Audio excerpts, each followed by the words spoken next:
So you've invited me to speak here, and I'm being heckled nonstop. And I'm just asking for an administrator to sign the That's an administrator. Your racism is showing.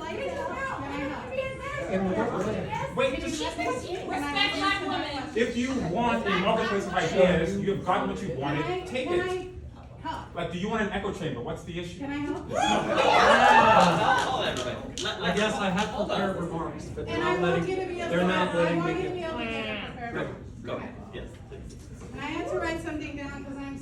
All right, guys. So we got to talk about probably one of the scariest stories out there that does not get nearly as much attention as it should, okay? Because on college campuses across the country, freedom of speech is under attack, okay? If you are a conservative and you try to speak on a liberal college campus, which a vast majority of them are, okay, you will be heckled, okay? You will be talked down to. You could be hurt. You could be attacked. You will be censored because your opinion is not allowed. And it's terrible anytime this happens at college campuses across this country, but it's especially bad when it happens at so-called elite Ivy League institutions. Like, for example, what happened at Stanford Law School, the second best in the country, the second best law school in the country. So that means that you have students there that presumably are going to be future lawyers, politicians, political leaders, consultants, right? You're going to have people that are going to be future leaders in this society, okay? These are your future leaders, okay? And they can't seem to handle or take hearing political opinions or even really being in the presence of anybody that they disagree with politically. Because there was a event that happened at Stanford University Law School that went off the rails because a Trump judge by the name of Mr. Duncan dared speak for conservative students, the Federalist Society at Stanford University. And apparently the woke revolutionaries couldn't stand this. Even though the event was for conservative students, the woke revolutionaries decided to show up anyways, and they decided to heckle this man and to basically stifle his ability to speak. Okay, so they stifle his ability to speak. They cause a big ruckus, and the woke DEI chief at that school, Miss Tirien Steinbach, showed up to the classroom where he was speaking. And basically, she made it even worse. She proceeds to berate the Trump-appointed judge for basically just being conservative. She makes the heckling students out to be the victims in this situation and that this guy is the aggressor.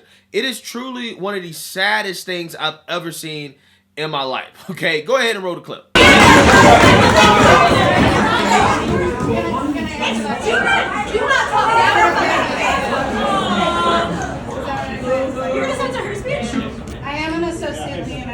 Answer your question. Can I? Yeah, and to this room, because you're asking into the room as well. Is that okay? Associate Dean, what are you about to say? The room might be here. Is that okay? Because you are also talking to the room. You asked for an administrator. She is an administrator. You just asked for an administrator in Do here. you want an echo chamber, or do you want someone Don't to raise hear your you? voice. Do you not handle Can I say something to him? Is that okay? Is that okay? So you've invited me to speak here, and I'm being heckled nonstop. And I'm just asking for an administrator to sign the That's an administrator. Your racism is showing. In what way? Wait, just Respect black women. if you want a marketplace of ideas, you have gotten what you wanted, take Can it. I help? Like, do you want an echo chamber? What's the issue? Can I help? I guess I have prepared remarks, but they're And I not want letting, you to be able they're to, not I letting want me you to be get. able to get prepared. Go. Yes, please. And I had to write something down because I'm so uncomfortable up here.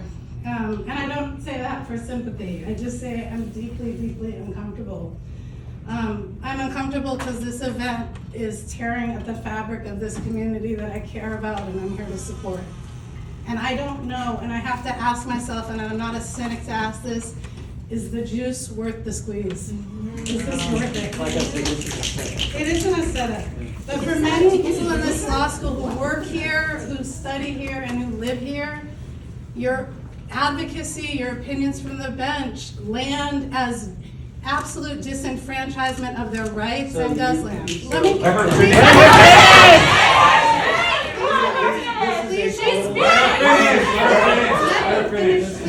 Let me Talking to you.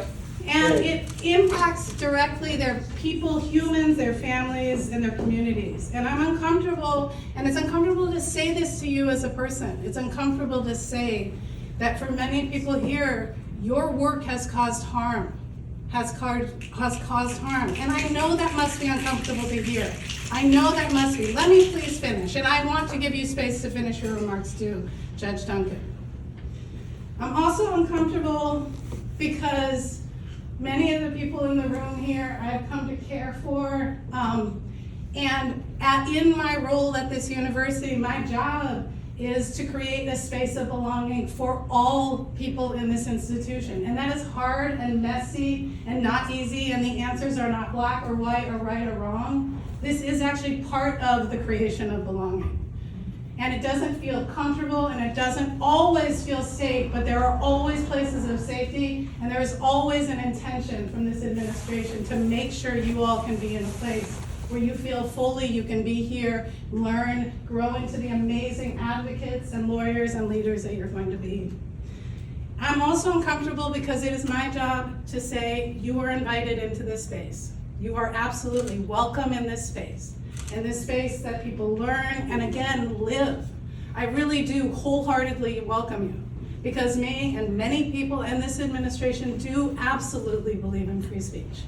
We believe that it is necessary. We believe that the way to address speech that feels abhorrent, that feels harmful, that literally denies the humanity of people, that one way to do that is with more speech and not less.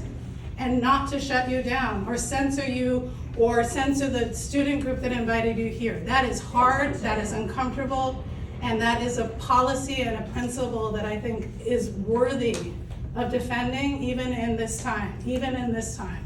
And again, I still ask, is the juice worth the squeeze? What does that mean? I mean, is it worth the pain that this causes and the division that it causes? Do you have something so incredible important to say about Twitter and guns and COVID that is worth this impact on the division of these people who have sat next to each other for years, who are going through what is the battle of law school together so that they can go out into the world and be advocate? I hope that you have something to share with us that we can learn from.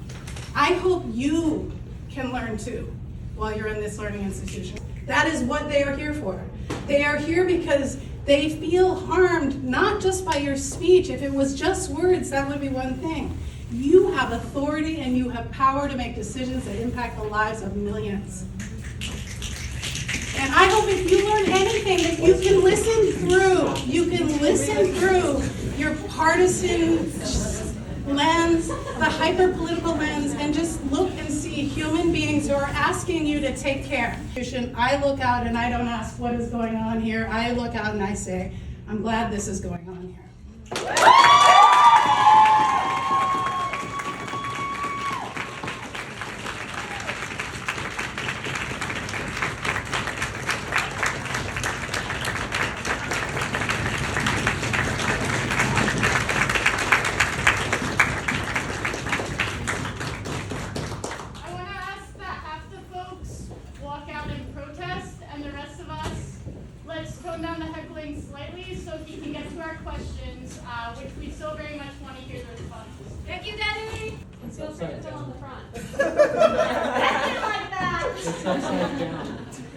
It's upside down. So are your views. It's upside down. It's supposed to be upside down?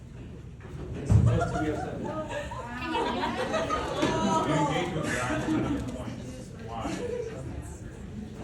Yeah, so that video was probably one of the most sad and pathetic videos I've ever seen in my life, and I apologize to you guys for making you sit through it if you did sit through it. But again, it was sad and pathetic.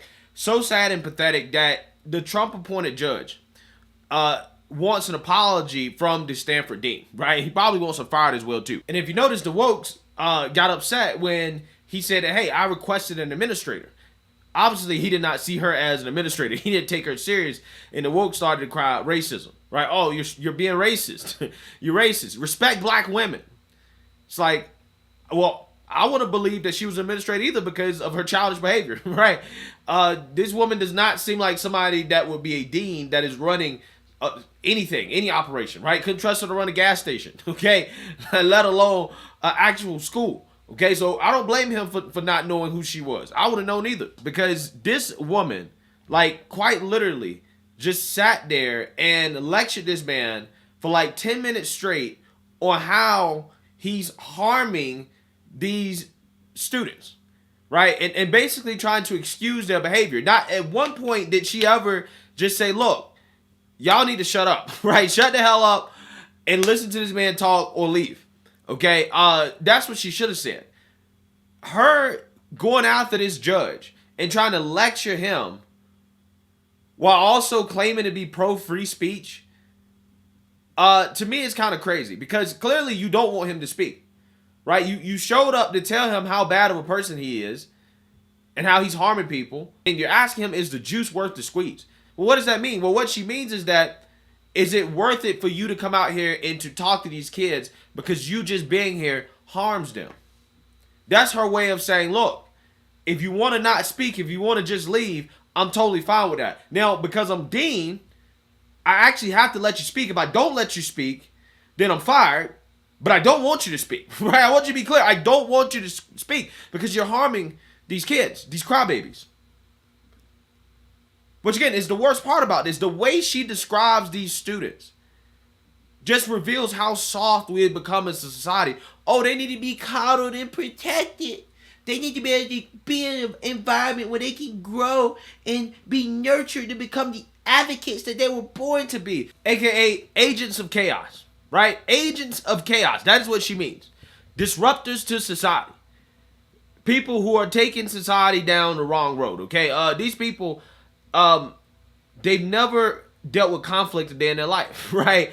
They've never actually had to sit down and have a conversation with somebody that they disagree with politically and come to a common understanding. They don't feel the need to do that. But again, these are the people that are supposed to be future politicians, you know, senators, judges, you know, maybe the president of the United States, top lawyers. Yeah, I mean, these are people that are supposed to be leaders, okay? And this is our leadership, right? People that are this soft, okay? Could you imagine any one of these people being in a position where they would have to go talk to Putin, right? They would have to sit at the table with Putin and have a conversation, okay? Or, you know, Xi Jinping or any of our other adversaries or rivals on the world stage. They're going to get laughed out of the building, man, right? We're going to get laughed out of the building. We are a joke, okay? This country has become a joke because these are the people that are leading us. Woke activists, crybabies. These people are Charmin ultra soft. They're softer than baby doodoo, right? Again, it blows my mind because we're coddling to these people. We're telling them that this is okay. It's totally fine for you to try to stifle somebody's free speech because you disagree with them politically. Instead of just listening to what they have to say and then asking your question or giving you a rebuttal or saying, hey, this is why I think you're wrong or whatever, having a respectful conversation. No, they don't believe in that. They believe in just you being silenced. These people do not believe in freedom of speech. They don't. They're pro-censorship. They believe in one narrative and one narrative only, and anything outside of their narrative and their worldview is harmful. You're bigot, right? You're racist, you're homophobic, you're transphobic, you're sexist, you're all the above, right? You're all the above, right? Because they don't want to be challenged. They don't want to be challenged. They can't take it. It's harmful. They'll fall apart. Let me know what you guys think. Make sure you like, comment, and subscribe. Most importantly, share a Black conservative perspective. Peace.